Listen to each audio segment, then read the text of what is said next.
What's up guys, this is Miasin. So this is going to be a video on the best tech cards that you can play in order to beat a bunch of the decks that are currently being played in the format. So it's not about, all the popular staples, hand traps, board breakers, but rather about some more niche cards that you can utilize that people don't necessarily expect, and you can catch people off guard with these cards. And they're also kind of insta-win for the most part, so yeah, if you can find some space in your side deck potentially for these cards, or sometimes even in the main deck, you can just win some unwinnable games, which is always what we're trying to do in Yu-Gi Mons. Anyways, before we go any further, friendly reminder to smash the like and subscribe button. And huge shoutouts to my sponsors Inspire TCG as well as Dueling. They are back with their Gauntlet and Saber collection, so check them out. Link will be in the description box below. And with that being said, let's get right into it. Alright, so first things first, Yubel is probably what we consider to be the best deck of the current format. I mean, it's so consistent, super powerful, you can play a lot of one-card starters. And the end board is a bunch of Omni-Negates, so it's really hard to beat with a bunch of the board breakers that are currently being played. With that being said, if you go first against the deck, it's going to be a different story, because just like how they're really good going first, they're not necessarily good going second, especially in front of a bunch of floodgates. So the first one is Power Filter. It's akin to the spell card that reads that neither player can special summon monsters with 1,000 or less attack. And the thing about Yubel, what they share in common, is that every monster in the deck, for the most part, has 0 attack and 0 defense. And now there are some exceptions like Fabled Lurie, which has 200 attack. Yes, it's a strong boy. I think it's the strongest monster that you can normal summon in the deck. It's really, I mean, outside of tribute summoning. And apart from that, yeah, they really struggle, honestly, to just deal with a card like Power Filter.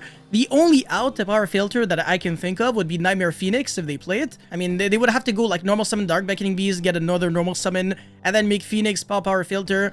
So I guess they have an out, but nobody plays it, and they can't really get to like SP Little Knight to banish the Power Filter, unless they play like Salamancrate El Mirage, which is, actually, even that is impossible to do.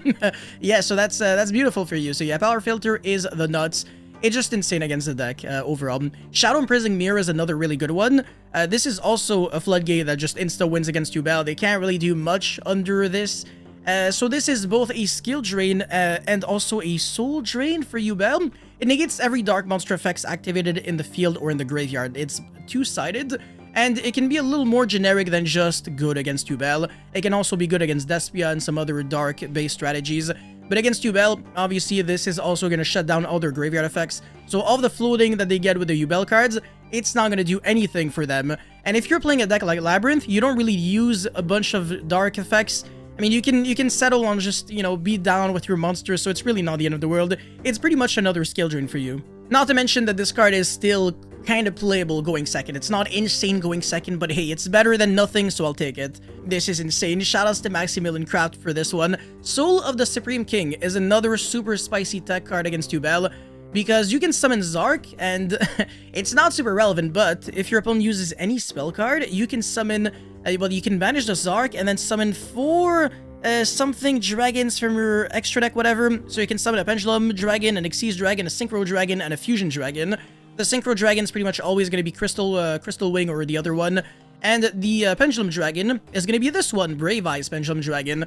This card is kinda nasty because it has a continuous effect that reads, negate the activated effects of monsters with 0 attack from any location. So yeah, it stops every single Yubel effect, it stops Grave Squirmer, it stops even Ash on your big Welcome Labyrinth or whatever if you're playing the Labyrinth deck. So yeah, this package is extremely unfair against Yubel. Whether you're going like first, I mean not really second, but still going second, you can still kind of grind the game out with this card. If you have cards like Karma Cannon, then you just flip everything face down, bait some Omni Negates, and then summon Zarg. That's a lot of pressure. And yeah, you can just kind of win from there. But yeah, really insane card, really recommend. And obviously we have Kojimu Dro, which is very good in Tenpai Dragon against Yubel. You can summon this off of Hieratic Seal, and it's only going to have 0 attack and 0 defense, but that is more than enough, because again, like I mentioned with Power Filter, the Yubel monsters have 0 attack and 0 defense anyways. The only monster that you can summon under Kojimu Dro would be normal summon Fabled Lurie, run over it, because like I said, Fabled Lurie has 200 attack or something. So again, strong boy. And also you can summon Sharvara, but that's about it. And then you can tribute summon some Bestials, whatever. There are no other outs to Kojimu Dro. There is a world in which you can almost try to play this generically. Like you can maybe, I don't know, summon like a Hieratic Seal in a Snake Eye deck using Flamberge and another dragon, whatever, and then you can summon Quackimiru Dragon. Whatever, this card is super easy to summon just because you need 2 dragon monsters, and even if you get hit by Dark Ruler, you're still summoning Quackimiru Drago. But either way, against Tenpai, nobody's citing the Dark Ruler and the cards that would deal with Drago anyways, because they can't really afford to respect the card too much. So yeah, this card is remarkable in Tenpai against Yubel, like I said, and it might even be good against some other decks. So yeah, keep an eye out on Quackimiru Drago, it's really scary. Now for Tenpai, there are a bunch of cards against them. If you have space for Triple Tactic Thrust and a bunch of one-of normal chop cards in your extra deck, obviously Dimensional Bear is the most obvious one just because it also covers a lot of ground. It's good against Desia and all that good jazz. Against Voice's Voice, whatever, Purely, the list goes on, but it's also, I mean, if you can't play this card or if you're not satisfied with what it does because your opponent can still OTK you under D-Bear by going into the Link route with Dueling Chimera, you could go into Threatening Roar, and Threatening Roar is, hilariously enough, actually better than D-Bear against Tenpai, because without a battle phase, your opponent doesn't get Chunjura to special summon a monster from deck.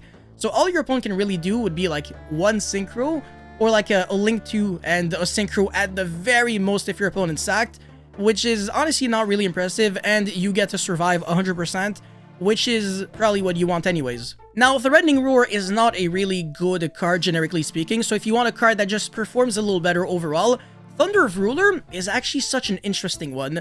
It reads during your opponent's standby phase, you can activate this card. There is no battle phase this turn. The issue is that you can only activate this card during your opponent's standby phase, not during the draw phase or standby, so it does lose to a Cosmic Cyclone being used on your Thunder of Ruler on draw phase, so if you go Thrust to set it, it's really obvious where the Thunder of Ruler is because you pretty much just set it, so it's public knowledge where it is.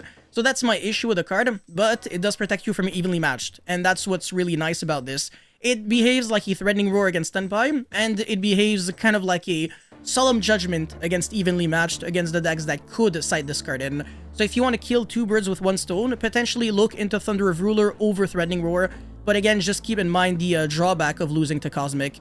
Because this card, unfortunately, it's sad to say, this card is really strong right now, so it's probably going to be played in a lot of side decks right now. Anyways, Fire King, if you want to be that deck, very obvious, it's always the same thing, Soul Release, Hand Shops, whatever. Dark World Puppetry, another really interesting one. It's a quick play version of Soul Release, but it only targets a maximum of 3 cards in any graveyard. And you also have to discard a Fiend monster, but it's not for cost, so if your Fiend is like a Dark World, then it triggers its effect. And the graveyard effect of this card is Insanity. So yeah, you could look into this card in Yubel or Labyrinth or whatever that plays Fiends, doesn't really matter too much. And you can even benefit off of the discard, it's not even necessarily a bad thing. And you can also banish cards in your own graveyard, so if you're getting hit by a Bestial or a Call by the Grave or something, you can chain Dark World Puppetry, banish your own cards. It's pretty cool. It has some nice, cool, neat little interactions that Soul Release doesn't have just because it is a quickly spell card. And again, I'm going to repeat myself for the 20 billionth time. The graveyard effect of this card is really, really, really good. Okay, so for Desia, this is also pretty obvious. They are a fusion-based strategy with very high-level monsters. So Grave of the Super Ancient Organism, very good card. Also extremely good going second because it's kind of like Mystic Mind, where not only are you preventing monsters from activating their effects, but also from declaring attacks. And Desia is not really applying any pressure outside of their fusion monsters. So even if you get hit by the Gimmick Puppet Nightmare Lock, Grave of the Super Ancient Organism is still there to save your day. And it's also decent against other decks in general too, so yeah, this is also just a really good card that I recommend. Non-Fusion Area is another card for Desia, but I actually think it's worse just because this one is a little too specific. This card prevents players from fusion summoning, which is a little bait because the Ritual Beast deck, it doesn't fusion summon, it rather just contact fuses. So it's not treated... You're summoning a fusion monster with like the weirdest way to summon it. It makes like no sense, but yeah, it's a proper summon that isn't a fusion summon, but you're summoning a fusion. So yeah, if this card read neither player can summon fusion monsters, it would have been better, but that is not the case. So it's not like it covers a lot of different decks, so I think Grave of the Super Ancient Organism, I hate reading the whole name of the card. Yeah, that card's better. And as for Ritual Beast, just like they have Shifter to sag the shit out of you, you also have Lancia, which is what Shifter is to you, to them, basically. So yeah, you Lancia the Ritual Beast deck, they're gonna do absolutely nothing. Literally nothing at all. Normal summon Kanahawk, I'll immediately go Artifact Lancia or like on the effect, whatever doesn't banish for cost. And that's a nice deck you got there, Jeffrey. Your deck sucks. Okay, Imperial Iron Wall is obviously a really... This card is absolutely stupid. It's also good against the Evenly Matched, Cosmic Cyclone, generic cards that just banish. And also this card reads neither player can banish cards. It doesn't say cards cannot be banished by card effects because, again, just to repeat myself, Evenly Matched doesn't banish anything by card effect, but by game mechanic. It makes the player banish cards from the field until they control the same number of blah blah blah. So yeah, Imperial Iron Wall still covers that. Same thing with other cards like, what's his face, Chaos Hunter. Yeah, that card's a little gimmicky, but it's not super garbage. It's also really good against the Runic deck, by the way. And in the Runic deck, you could also play cards like the Black Goat Laughs, free discard fodder, great card overall. It's a good card to draw, it's a good card to discard, it's a good card to Foolish with Foolish Burial Goods. And you could also play cards like Metal Force Fusion in the White Forest Runic deck. There are just a bunch of nice tech cards that you can play, especially Foolish Burial Goods just opens up the door to so many nasty plays. Magical Deflector is probably how you're trying to beat Runic-based strategies. Really good. I mean, it stops pretty much everything except normal spell cards, ritual spell cards, and obviously everything else, so like traps, monsters, but the Runic deck isn't applying any pressure with monsters, but rather with trap cards. And the only pressure that they apply with their monsters would be like Amano Iwato going second, just so that their spell cards actually do something. But that's about it. Magic Deflector, that card's pretty nice, and also it's just generically good. It covers a lot of ground. It's good against decks with a bunch of field spells, bunch of continuous spells. It can be insane against Kashtira. So yeah, it's nice. And it also stops a lot of board breakers like Droplet, etc. If you use this like preemptively, then they have to change Droplet at like a really awkward timing that isn't necessarily good for them. Unending Nightmare is another really good one. It destroys every single floodgate that your opponent tries to put up, with only one Unending Nightmare, so that's what I like a lot about the card. This is in like my top 10 favorite cards of all time, by the way. Archfiend High-Risk is a card that you can send with Aerial Eater. It can send you, can search you any Archfiend card from your deck to your hand. So it can search you like Archfiend Eccentric or similar Archfiends. Archfiend Eccentric, good card that you can also search by Tract in the Fiendsmith package to out Floodgate. So again, I'm still in the theme of the Runic deck and just Floodgates in general. And similar Archfiends is a going first option. Again, this is the kind of thing that you're trying to do probably in Ubel and in some other decks like the Chimera, Fiendsmith deck or whatever. Maybe Magical Musketeer, I don't freaking know. Anything that can summon Aerial Eater. So yeah, pretty much anything with the Fiendsmith engine. And for some generic board breakers, Ultimate Slayer, really good one. I'm gonna make a full video on that one. Same thing with Super Poly and Metal Tronius. Metal Tronius, I think, is on fire right now. It's extremely good, potentially better than it's ever been, just because the format has a little less decks. I want to say this format is probably even worse than last format, because now it's even more obvious that Ubel is the best deck by a significant margin, and the Snake Eye deck is, and it's still kind of a thing now, but it's definitely not as good as it was before, but it's gonna be good again once we get Rage of the Abyss with the Azamina package. Again, you can expect a full video on each of these cards individually very soon, so stay tuned. And that's about it for this video. So guys, thank you so much for watching. Don't forget to like and subscribe, and I'll see you guys very soon. Peace.